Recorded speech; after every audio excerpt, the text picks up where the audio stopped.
Okay. So this That's is Hana, cool. Okay. and you've already heard the question, but I'll ask it again for the Okay. sake of the camera. Sure. And then we can just talk to each other. We don't have to talk to the camera. Okay, So, sounds good. so what do you think happens after we die?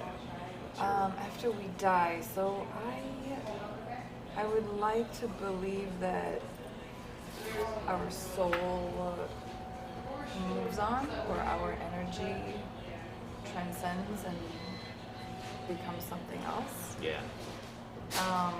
You said you would like to believe that? Yeah, because I really don't know. Right. We don't Okay. know, but Yeah. that's why I said it that way. Yeah. But that's what I feel. I a lot of times feel that our that people's like souls are reincarnated, or that we have had past lives. I'm interested in that. Yeah. So you definitely so- believe we have a soul that's separate from our body, like our body can die, but our soul I goes on. do. Yeah. Yeah. Yeah, I like to call it energy or soul. Yeah. I do think that's different from my body. And have you always believed that, or do you? I have not. I read some Buddhist scripts, and I was actually raised without any religion. So it's been my spiritual practice has been really evolving last 10 years or so in my adult life. So You said Yeah, you were but from Bosnia. I How long am. did you live there? I left when I was a kid, so I moved when I was about 5 years old. Okay. And then I actually, growing up, I attended a Catholic school, and I went to church. Although culturally my family is Muslim, but like I said, my parents were never really, they were non-practicing, and they never affiliated with any religion or church per se, so they really let me kind of explore on my own. Yeah. Yeah. And I imagine that the school required church attendance, or? Yes, they Okay. did. And I actually really liked it as a kid. I liked that it was something we did together. Oh, did it require the whole family to? Well, no, like the whole class. And Oh, all I my see. friends were Yeah. there, and I did ask my parents to come with me quite often, which they did. So, Yeah. yeah. Okay. And did you keep attending that, till 8th grade, high school? No, about 5th grade. This was, so growing up, we lived in Germany partly when we left Bosnia and before moving to Chicago. And then when we moved to Chicago, I didn't attend church or anything like that. Yeah. And then kind of like exploring Buddhism was what, college kind of thing? Yes, like high school, college, after college as well. And then I started practicing yoga as well. And it was around that time I started thinking more about why we're here, I guess. Which is a good question. Right. And kind of exploring that and taking the time to get to know myself. Yeah. And what I mean by that is like taking the time to just be a human and be quiet and meditate. Yeah. Which I think is similar to prayer. I don't necessarily pray to a god, or I don't know any prayers that I recite, but I do feel like that I do pray. How does that work? I think- Yeah. So as a Christian, yes, we pray to the Christian God, right? Right. So how? Yeah. Talking to. I don't know. I don't believe that there's. I've had a long, for a long time I've had trouble using the word God. I do believe in a life force or energy, a lot of people call it God, which I think they're one and the same. So I do pray to God, but not through a religion. A if that particular makes religious sense. God. Yeah. Yeah. Okay. I don't know. I feel that God and religion are separate things. I don't know. Like religion's man-made kind of thing, or Right. yeah. Yeah. That's kind of like, it's like humans made up these guidelines to help people connect to that life force or to God. Yeah. Yeah. And do you, when you think of God, do you think of the creator of everything? I think of everything, if that makes sense. Not necessarily a creator, Like the but universe? right. The universe. So it's more of a Eastern religion, I which guess, yeah, it is. pantheism means you believe that God and the universe are, God is infused in One and the the same, universe. right. Yeah. I think, yeah, you could. I could Which it also could lead a person to believe that we're God, we're Right. part of God, I guess. Right. I do Yeah. believe that too. Yeah. Sometimes it's a little tricky to say because it sounds a little egotistical, I think, for a human to say, like, I'm God. Yeah. But I do believe that everyone... I think if you say, I'm part of God. I'm it's part not- of God. Right. Yeah. It's understandable. Right. and you wouldn't believe that you're God and someone else isn't. Exactly. Right. Yeah. Right. So, do you think have you explored other religions, or you like how did you choose Buddhism? That's a great Would question. you, it doesn't sound like you would call yourself a Buddhist, though. No, Right? no. Just influenced by Buddhism. Influenced. I after college, I moved to Japan when I was teaching English. Wow, you've And done lots of travel. I've done a lot of traveling, yes. Yeah. And it was there I became interested in Buddhism because of Buddhist temples and Yeah. Okay. a lot of their practices and like cultural Yeah. practices in Japan. And you said you talked about yoga. Mhm. Is that's not strictly a Buddhist No. thing? Is it more for you like a physical exercise, or does it involve, like, would you say it's a spiritual exercise as well? Or? Both. I think it's half and half because it allows me to be present and be more aware of my body instead of like more thoughts in my mind. And I do. It does feel like a way of prayer. Also. Yeah, for me it does. Okay. Do you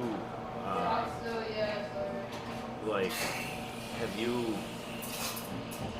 Did you go to college, or like? Yes. Okay. What did you major in? I'm just wondering, like, have you studied philosophy, religion, things like that? Or you? Not too much. I went to the School of the Art Institute, so okay. I went for a Bachelor in Fine Arts. Yeah. And it was actually in college that I had a roommate who was Christian, and I actually went with her to, she was part of the Bible study club, or group, I guess it was. Yeah. Like a church that has separate Bible studies or something? Okay. Yeah, but it was actually, they're affiliated with the school. There's a club, particularly for Christian students. Yeah, and there are organizations like Crew, I don't know if you've ever heard of that, or Campus Crusade, or just different names. But It was something like that, and so I don't know. We would talk about religion, and she read the Bible, and she prayed, and she went to church. I did not, but enjoyed going to Bible study with her was my first exposure to Bible study. Really. Yeah. So And the then Catholic, just meeting different people. I don't remember. She was not Catholic. right? The Catholic tradition is not so oriented towards Bible study. Okay, They gotcha. would say the Bible is God's holy book, but they would, Right. and different priests, may encourage the parishioners at their church to read it more than others. Right. So, but generally, the tradition has not been read it for yourself. It's more like, let us interpret, like, let us teach you from the Bible and we'll help you understand it. Right. So, Right. so I would assume that that was probably a Protestant. Are you aware of the difference between Catholic and Protestant or things like that? Not too much, really. Yeah. Not too much. So, I'll just put it in a nutshell. So, like, the Catholic Church has been around for generations, right? Since the time of Christ, and kind of arose out of the Roman Empire, and has been the official church of Christianity. But they operated without a printing press, without educated public, Okay. Pretty much the only person in a lot of villages who could read the Bible was the priest. Okay. Sometimes maybe even, like, it was in Latin, it was not even in the people's local language, so there developed these very symbolic rituals. It's a very ritualistic way of approaching God, mainly because the people didn't read the Bible and didn't understand it. They just kind of went through these motions and sometimes didn't even understand those. Okay. Or they learned about them and kind of forgot what they meant or whatever. It's just very, so not real Bible oriented. So then along comes Martin Luther. You've heard of him, right? So he was a Catholic priest, and he was reading the Bible and noticing that a lot of things they were teaching in the Catholic Church at the time were very much opposed to what the Bible teaches. A lot of things were not, but some of the things that he complained about were. And so he went to the church door and he put up what's called 95 theses, 95 complaints basically against the church, and they kicked him out of the church. Okay. And so I'm familiar with that story. yeah. So that's called the Reformation. Okay. You've heard of the Renaissance, of course, with art. Yes, Well, I absolutely. think the Reformation happened before the Renaissance, maybe about the same time. But anyway, it just so happened that he did that also about the time that the printing press was invented. So the very first book that was ever produced on a printing press was the Bible. Okay. And it made Bibles much, much more available, and religious literature about Christianity much more available to people. And then he translated the Bible from the Latin into German, the language of the people. Okay. And so it was just eye-opening for people to be able to read the Bible for themselves. And a lot of people realized, the church has veered away from really following the Bible, and let's get back to the Bible. And so the tradition in Protestantism has been much more of a focus on the Bible. On the Bible. Okay. And in the Catholic Church, they would say, like, if you said, okay, here's what the Bible says, here's what the church says, they would say the final authority is the church. Protestants would say, no, the final authority is the Bible. And so like in my tradition, I'm Protestant, I'm listening to them teaching from up front, and they really encourage us to have a Bible in your hand, and when they're teaching it, to follow along and read for yourself, and because the Bible's the authority, not the guy up front. So. But don't you think, isn't the Bible's stories written by humans? It is. So it's about 40 different authors. Okay. So many humans, and 66 different books. So it's not just one book. Right. It's and it's written over, I want to say, at least over 1,000-year time span, if not 2,000. from the beginning to the end of the Bible. Um, and so there's, to me, I mean, the more I read the Bible, the more I'm amazed. It's kind of like if if an accident happened out here, and you had people all around at all the intersection and saw the whole thing, you'd have them all describing what they've seen, and as you compare their stories, they might see things differently from different angles, but if you compare what they're saying, it's like it all fits together, right? Okay. So the more I read the Bible, the more I'm seeing this Like all different fits together. perspectives. Yeah.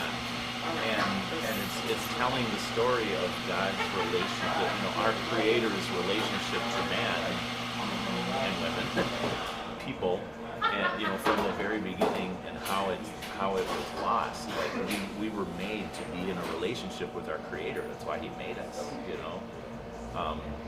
So the whole, you've heard of Adam and Eve, and just the whole idea that God gave them a beautiful garden to live in and all sorts of benefits, but one rule, follow this one rule and don't eat from this one tree, Of course they do, and of course I would have if I was there, probably too,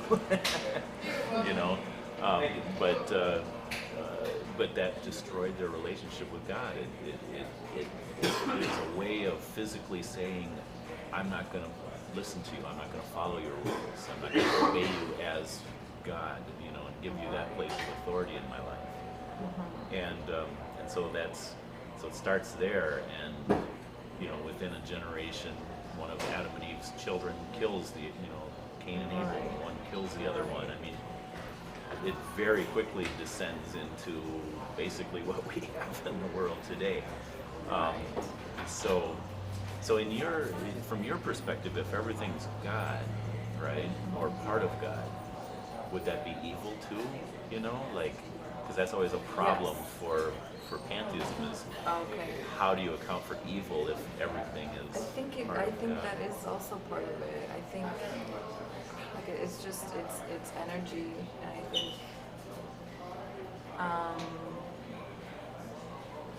I think energies can collide and intersect, and sometimes they can kind of go against each other, and I do think it's all part of it. Yeah. And I guess my trouble with religion is that, I guess I've mentioned this, I view them differently. I view God different from religion. Yeah. And I think humans have just abused it. Oh, sure. Used it for their own. Advantage, right. Yeah. So, yeah. I don't know. That's my my trouble with it. Although I do believe that a lot of religious people are good people. They practice love and empathy and kindness. Yeah. But a lot of times I do think that religion restricts you to I don't know, it's just confines you. Yeah. Yeah. Do you what do you think about that story about if it's true, right? Do you think Adam and Eve? Do you think God had a right to be mad at them, or I don't know if I can answer that. I'm not sure. Because a lot of times I talk with people and they don't like religion because they don't like the idea of God telling them what to do, really. Right. And so I have to say, well, because a lot of times it's communicated through human, means, as far as, for example, one of the 10 Commandments says, honor your father and mother, right? Okay. Well, if they had an abusive father and mother, they might have grown up thinking, that's one of God's rules, I don't want anything to do with him, and yet the parents, and anyone who they trust, like teachers or other authorities in life, kind of become not gods, but speaking for God, like they have the authority. And so some people may have, like they're rebels because of circumstances in their life. Others that just think it's their nature. Right. But I often like to try to take it back. Okay, what do you think about that first rule? Do you think it was okay? Do you think if there's a God that made everything, you think about how vast this universe is. Right. We're finding out more and more. Yeah. I have a feeling like we're not finding out, we're not gaining in knowledge, we're just gaining in more knowledge that puts more questions out there, if that makes sense. Like the more we know, the more we find out we don't know. Right. So I'm just, I guess I'm having trouble answering the question because the concept of this God making these rules, I can't, it doesn't resonate with me. I can't really feel that. So, but I believe things happen for a reason. I believe every action has a consequence. Like I don't know if you're married, if you have kids. I'm not, and I don't. If you think about having kids or having a nephew or niece, whatever, if you love them, would you have rules or not have rules? Interesting. Yes, I would have rules. Yeah. I mean, I think that's like, don't run out into the road. Right, right. Don't That's touch that a hot rule. stove. Yeah. So I think in that way, if you put it that way, rules are necessary. But I don't necessarily believe. I don't know. Like people following, like if you don't follow religious rules, you're like punished, or like God will punish you. Yeah. I don't know. I think a lot about like good versus evil or good and bad. I don't know if I necessarily believe there are like that it's like good or bad. I think it's I don't know. All mixed together. It all mixed together. Might be something like the whole yin and yang thing, I don't know. Yeah. That's Buddhist or Hindu, but there is. So it is true that good can't be understood,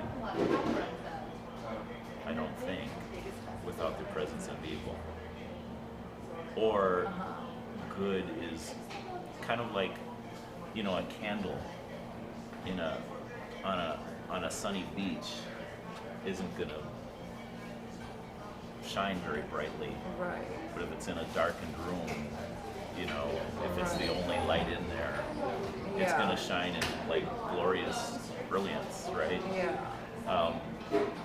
And it's the darkness that makes it shine, if that makes sense. That does make sense. So like for me, like I don't know if you ever heard that song "Amazing Grace." Yes. So grace is this idea that we're given a wonderful gift that we don't deserve. It's grace, and it's amazing because I realize I don't deserve it. Whereas if I believed that I do deserve it, it would be like, big deal. Of course I deserve this gift. I'm such a wonderful person. But you could also, but I think you could also believe you deserve it, and then therefore want to share it. Or share the, like you don't necessarily have to. It's not like an ego, like. Yeah. Well. You know what I mean? Like. Yeah. And I don't want to make it sound like I'm representing Christianity here, like, so you don't have to agree with you don't have to agree with me, but just Right. to understand what I'm saying is, Yeah. I'm not saying that we're unworthy worms, that whatever that. Yeah. The Bible teaches that everyone was made in God's image, so that we have this intrinsic value and dignity and worth, not because of anything we've done basically, but because of who we were made in the image of. Like we're more special even than animals, that there's something about humans that, like, me as a Christian, I need to treat every single person I encounter with great respect and great dignity, because this is a fellow image bearer of God. So there's that, right? But then the other part of it is, okay, everyone's made in the image of God, but not everyone follows God. And because we have broken God's rules, there are consequences. Adam and Eve originally were kicked out of the garden, and their lives were basically cursed. They were supposed to live forever, but death entered the picture. And an interesting thing is the Bible says, like when they ate from that fruit, their eyes were opened and they knew good from evil.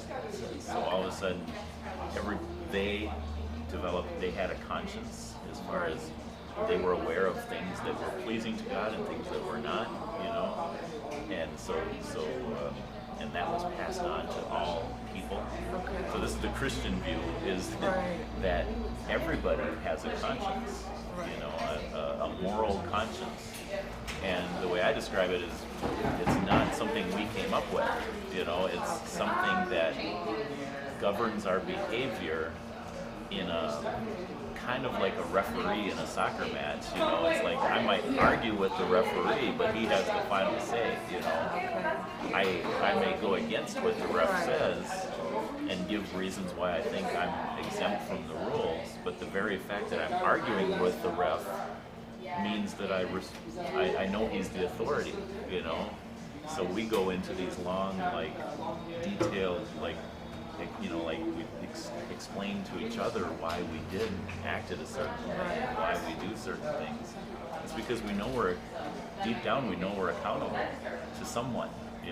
The Bible says that's God's law that He put on our hearts.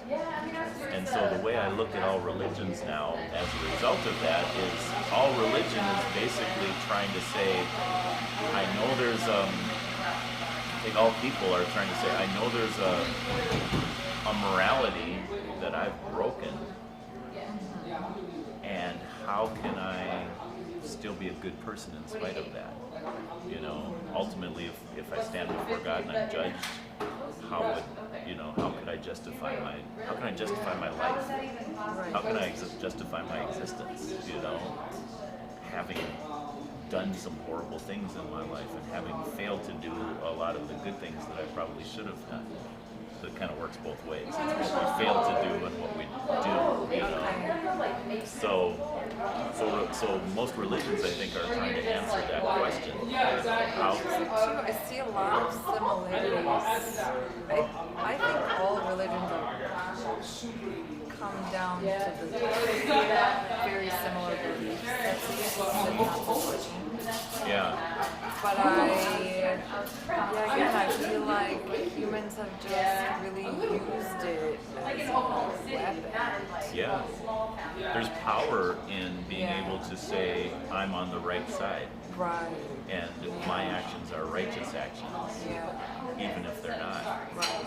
So if you can have the better argument to justify your behavior, there's power in that. If a politician can say, if you vote for me, it's like you're serving God by voting for me. Right. There's power there. Yeah. And a lot of wars have been fought in the name of that power. Yeah. So because people are trying to justify themselves. Right. And in my conversations, I've discovered that even, like a lot of people this neighborhood would identify as atheists. They say they don't even believe in God. And yet, I haven't met an atheist yet who wouldn't say, well, yeah, I'm a good person. Right. You know, I do this and I do that. Many are active in environmental causes, or, you know, there's kind of like a secular religion now that's developing that doesn't have God in it, but yet gives people a way to say that they're good people. And one of the main things atheists will say, and maybe you have some friends who are, I don't know, but they'll say, I'm good without God. I don't need God to be good. I don't need punishment. I don't need reward. I'm just a good person in spite of all that, you know? And bottom line, they're still trying to kind of justify their existence, if that makes sense. Yeah. Well, I think maybe justify it to a religious person who believes that you do good for God or something. Yeah. So a lot of, and I talk to a lot of Christians or people from other religions, and actually, so a lot of people feel like I don't even want to talk about heaven or hell or what happens after this life, because if I do good things, I don't want it to appear that I'm doing them just so I'll go to heaven, because that makes it not good anymore. Yeah. that puts in like mixed motivations, you know, that takes away from the goodness of the act. Right.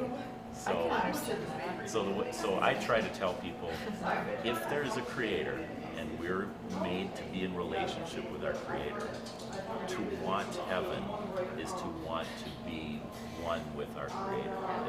It's to want a right relationship with our creator. And I don't believe there's anything selfish about that. That's saying, I want you, God. I want to be in relationship with you. I think it would be selfish if it was like, in heaven there's streets of gold and people will be like feeding you grapes. And, you know, like whatever. I mean, that's selfish. Yeah. But if it's about God, and maybe even about wanting to be with our loved ones too, you know, it's like, why not want that? You know. So I'll totally admit I have, I guess, wishful thinking about heaven. I hope that there is a heaven. I hope Christianity is true, because it provides a way to go to heaven that makes sense to me. So yeah, I'll admit to wishful thinking. At the same time, and I admit it's a faith.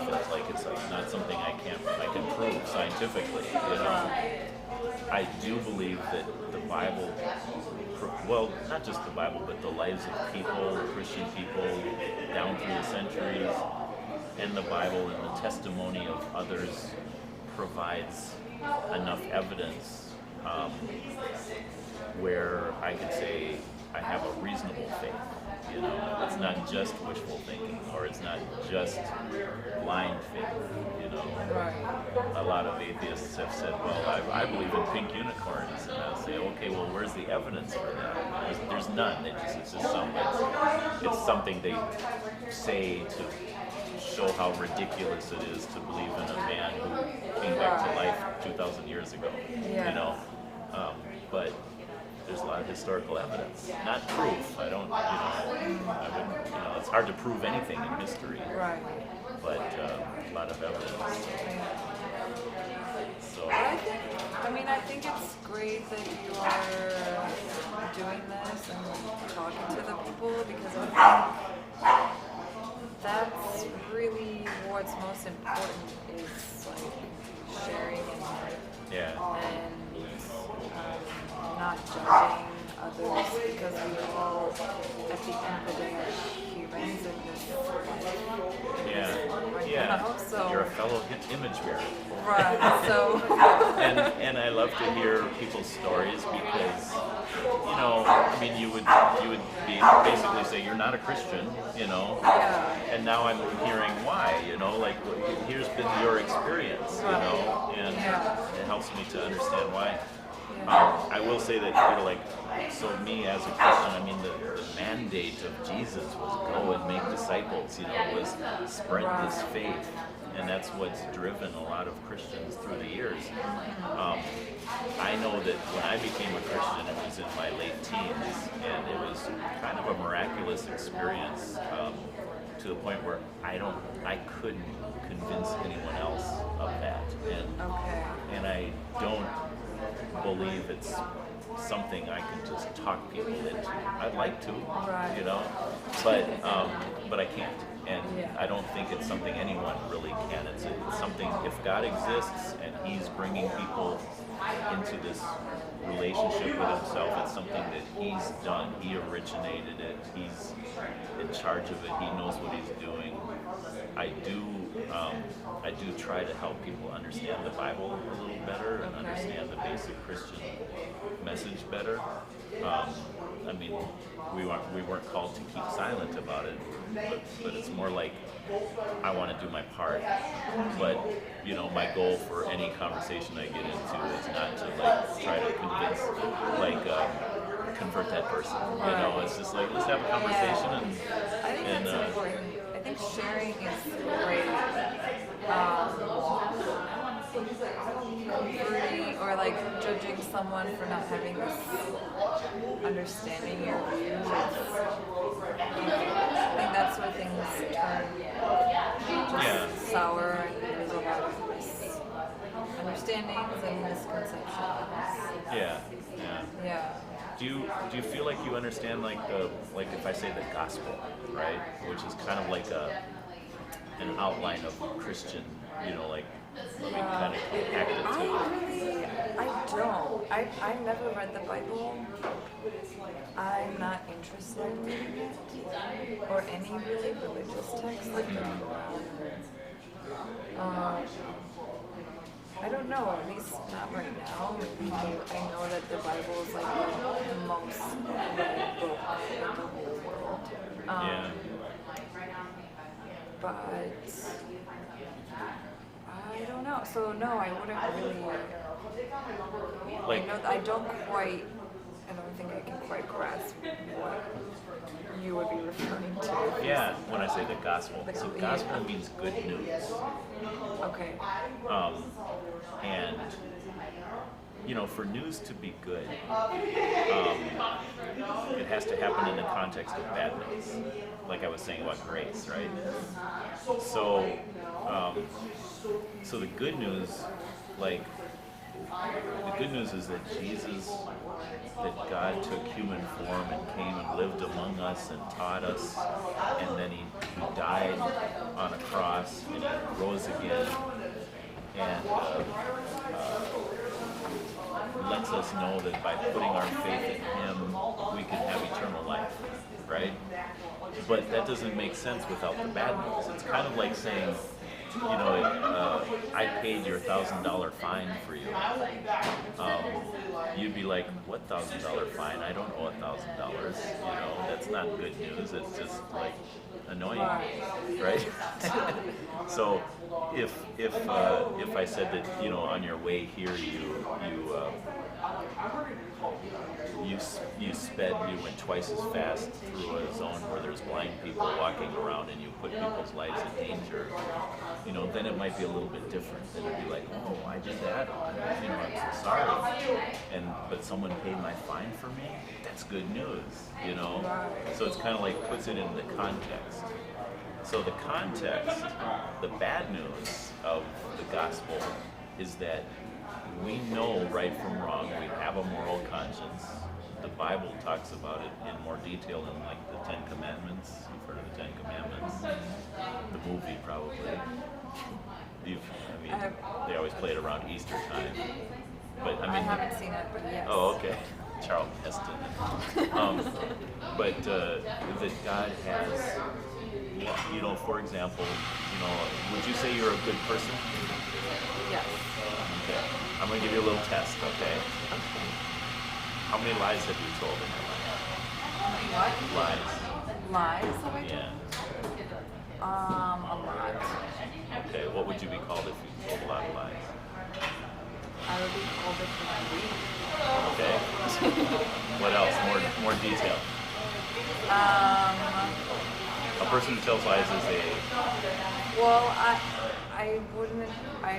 don't think that they are a liar. That's what I mean, a habitual liar, I think, would be something else, but that's something else, yeah. Yeah. I doubt you're a habitual liar. No. But you've told lies. Yeah. Yeah. So one of the Ten Commandments says you shall not bear false witness. Be a liar. Okay.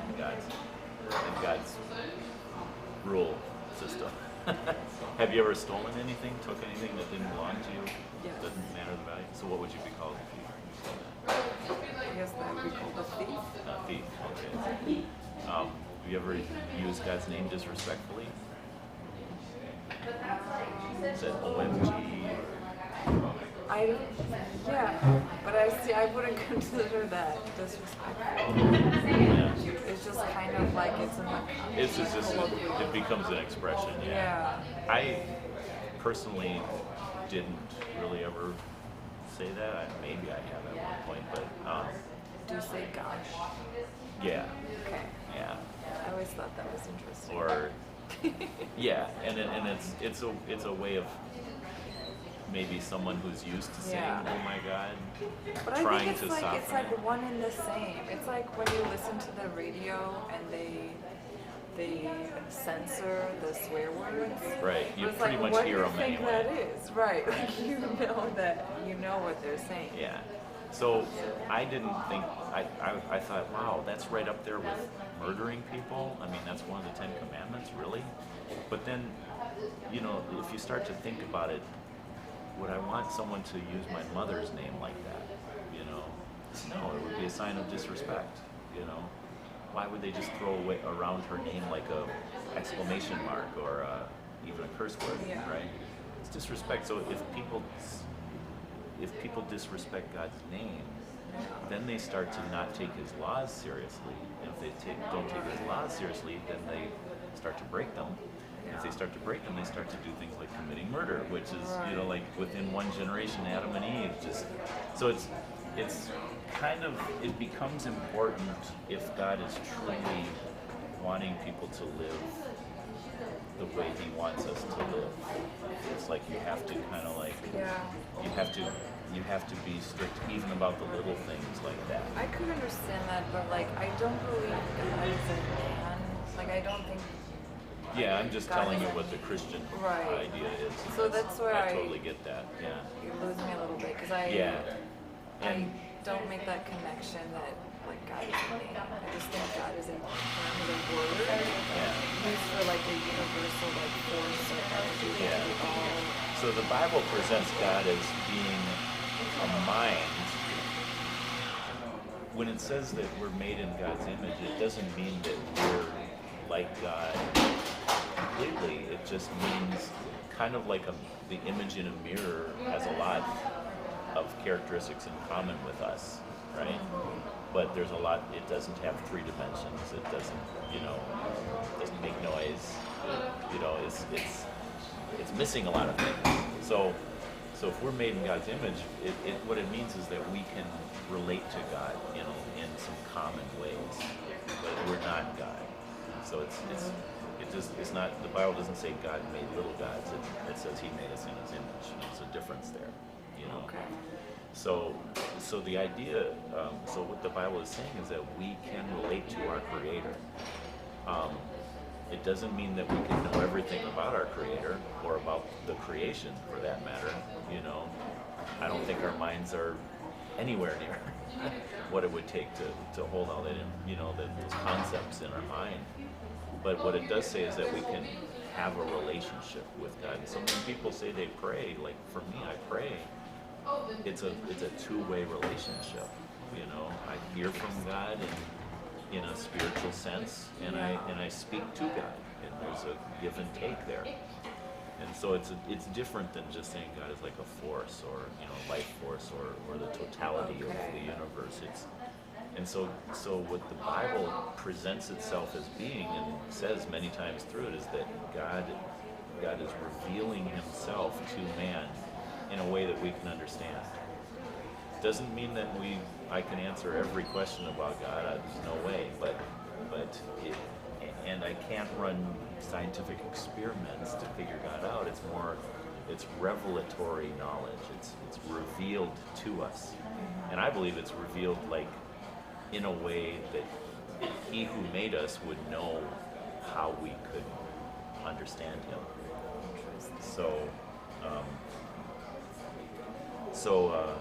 So we see His actions through history, and we see what He's done in other people's lives, and we know that that's how God operates, or that's what God does, or that's what God says. And then Jesus is presented as if God took human form, this is what He would be like, because that's what it teaches Jesus is that God actually took human form. It says He's the image of the invisible God. So you believe that everything that has ever happened was determined by this person, God? As far as like everything that's exists? Everything everything in history, like all the wars, every person who has died in any type of way, anyone who's ever born, like I don't know. Yeah. Like, I would say that God knows all the details about every single person. I mean, not only do I believe, It's wild. not only do I believe that like I can pray to God and God hears me, but I also believe that 6 billion other people could pray at the same time and God would hear every single one of them. That God is not beyond that. You know? It's wild, Jeff.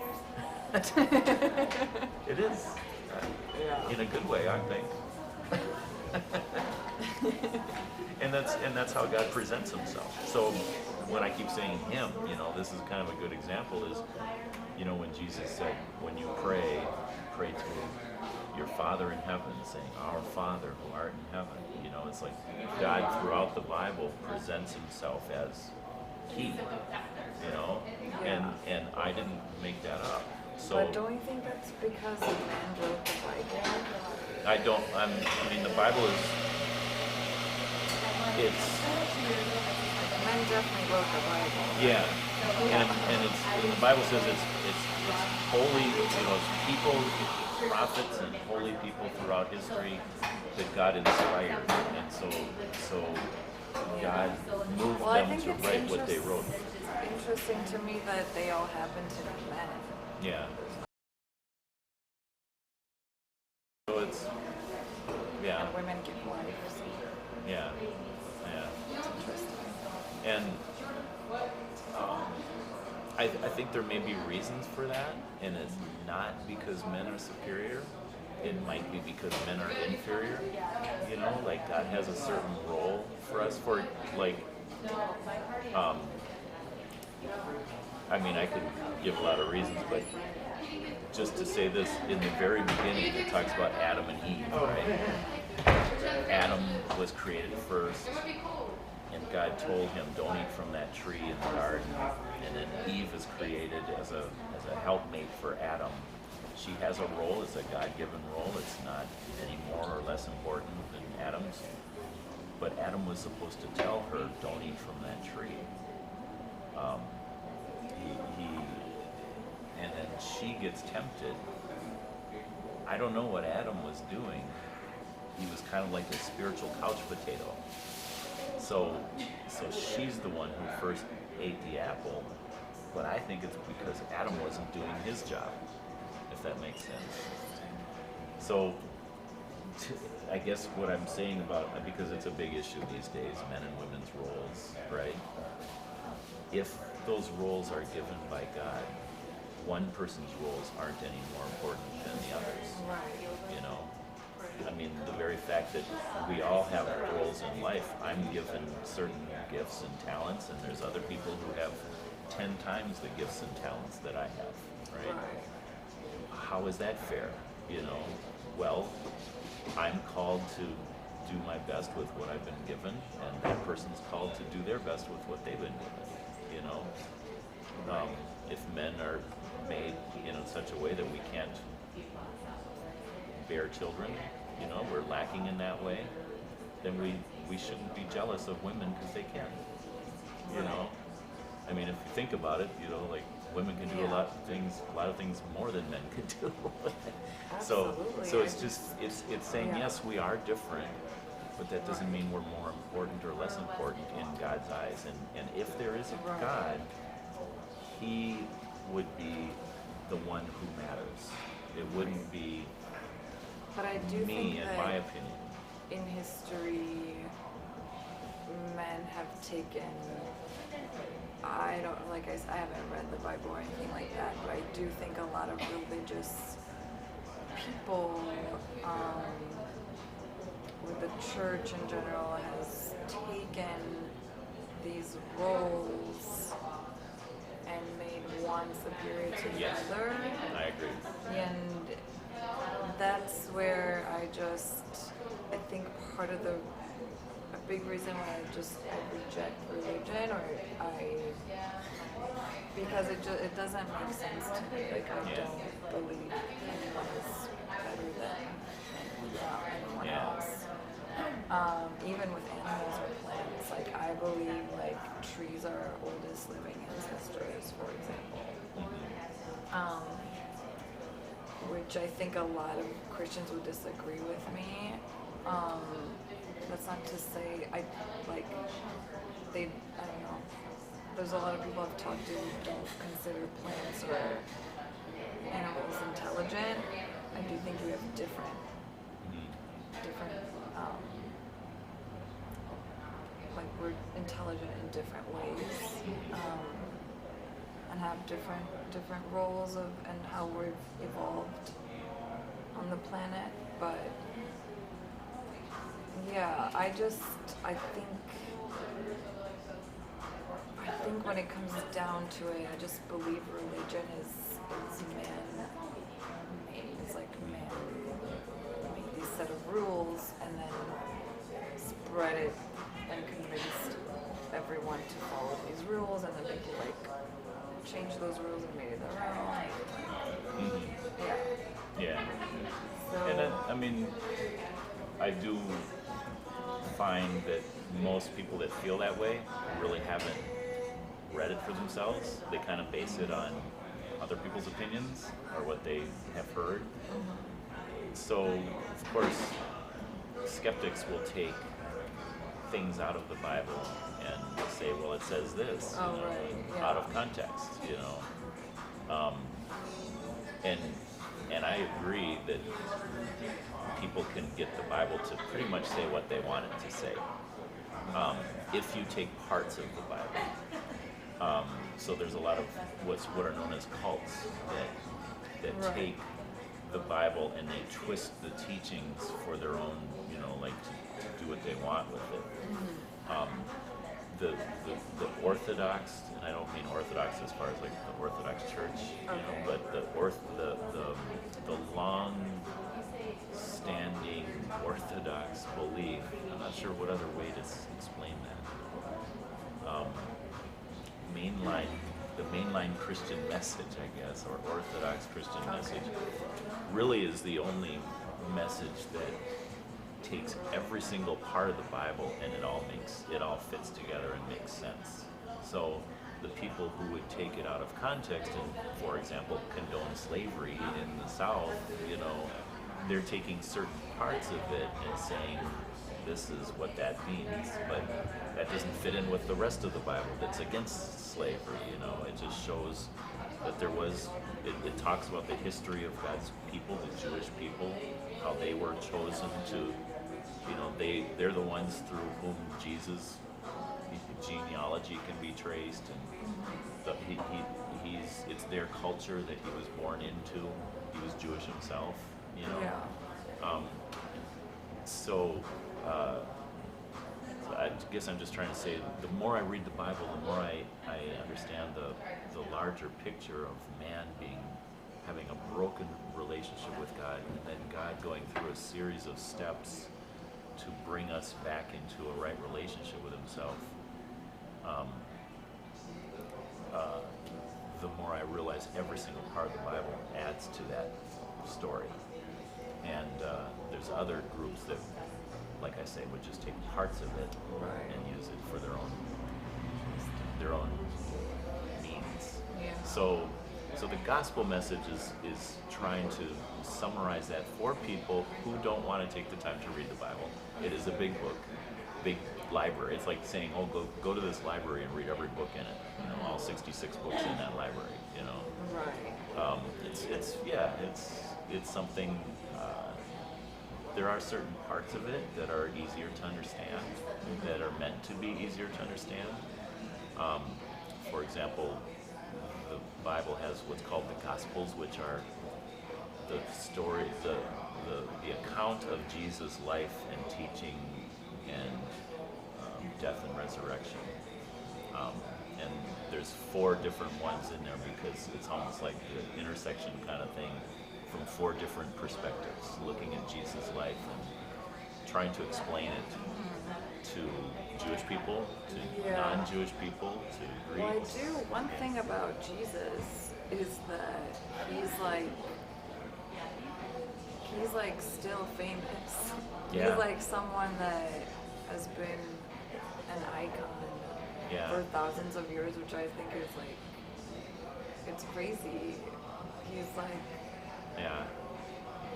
he's still popular. Yeah. Which is, now I grew up in a Lutheran church, which is kind of like a Catholic church, and I'm not trying to blame my church I grew up in, but in our church we were supposed to read parts of the Bible for our training, so when I was like 12, 13 years old, you're learning about the Bible. You learn about all these different people in the Bible, and there's hundreds, right? At least dozens that, like we really learned a lot about. And Jesus was one of them. And so when I finished my training, it was like, okay, I believe in King David and Saul and Samson and Jesus and Peter and Paul, and he just was like another one of those religious guys in the Bible that I had learned about. So the best advice I could give someone who's really trying to get a grasp of Christianity is that the whole Bible, like Jesus' life was predicted even in the first chapters of Genesis, and throughout the Old Testament, there's predictions of this coming Messiah that's going to come and save the people, and it gives details about his life and prepares people, and it shows all the Jewish people wanted a king, because they wanted to be like all the other people around them, and so it's like, God, we don't want to follow you through your prophets. We want a king who will tell us what to do, and God warns them about what would happen when you have a king. You're going to have to pay taxes, and you're going to have to do this and do all that. And so there's all these steps that the people of the Old Testament go through to lead us to the point where it's like we realize, the only really good human government is not even a government. The only way we can have a right relationship with God is if God himself steps on the earth and comes and reaches out to us, because all these people we put our trust in fail us. And so there's failure after failure, throughout the Old Testament. So do you believe Jesus will come back? Yeah. Okay. Yeah. Part of the reason, the Jewish people don't believe in Jesus, because by and large they don't. Many have put their trust in him, but then they become Christians, Jewish Christians. But so the Jewish people, by and large, there's all these prophecies of Jesus in the Old Testament. And some describe him as being the suffering servant who would come to serve humanity. And some describe him, this Messiah, as coming in victory with, on a white horse with, leading God's armies, coming in power. And so what, people gravitate towards the image they want to believe. So it's like, we're Jewish. We want to be in power. We want this Messiah who's going to come and rescue us from the, they were under Roman rule at the time. Yeah. And so for Jesus to come and die on a cross, who wants to believe in that kind of a Messiah, And so they didn't believe in him. It's like, no, we want to believe in, Jesus is going to Bible says he's going to come as the king. And the truth is he's coming twice. First time as the suffering servant, and the second time as the king who will come in power, you know. So The second time is yet to come. yeah. Gotcha. Yeah. And there's a lot like That's interesting. I don't know. I just, if anything, I'd like to just encourage you to, you know, look into it more, Yeah. read the Bible a little I bit, might, certain but I sections think if of the Bible. anything, religion just separates people. Like I mentioned, I've traveled a lot. I've lived in Guatemala, I've lived in Mexico, I've been to Israel, to Bosnia, and really humans just have used it as a separation tool. I'm actually pretty, So like, I'm Christian, right? But I'm still very glad for all the other religions, you know, Yeah. like the world religion, you know, Right. the ones that have stood the test of time, just for the reason that they teach an ethical system that Right. that unites people, or at least keeps people from really killing themselves. yeah, I mean, think that is a you good know, thing, but I yeah. think then a lot of times, like if I believe something different than you, I should not be like punished for it. Like I shouldn't be less than you. And I Yeah. think a lot of times that's what religion does, and So that's where. one thing, I'm sorry. Oh no, it's okay. That's where it loses me. Like I just, like I believe in humans and that we are inherently good. No one is born like with an evil agenda. But and then like the more we experience and learn, I think, and part of that learning in religion kind of just has people like put each other in like little compartments, and I don't believe we're meant to be that way. Like I don't believe we're meant to live. You can do whatever you want. You can be whatever you want as long as you're not harming yourself and harming other people. And I don't think you need to restrict yourself to certain rules that someone else told you. Yeah. It would all come down to whether you believe there is a God and that God does have rules or not. Yeah. And Yeah. And I think And- that's the difference for me too. Yeah. As I mentioned, I think God, I use the word God because a lot of people use that term, but I think religion has nothing to do with God. yeah.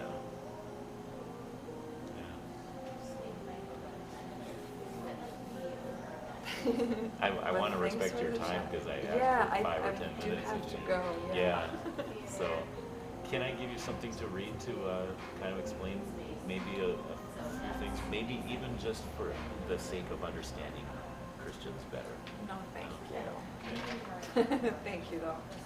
I appreciate your honesty. Yeah. So I'll turn this off. Sure. Are you what brings you? What has brought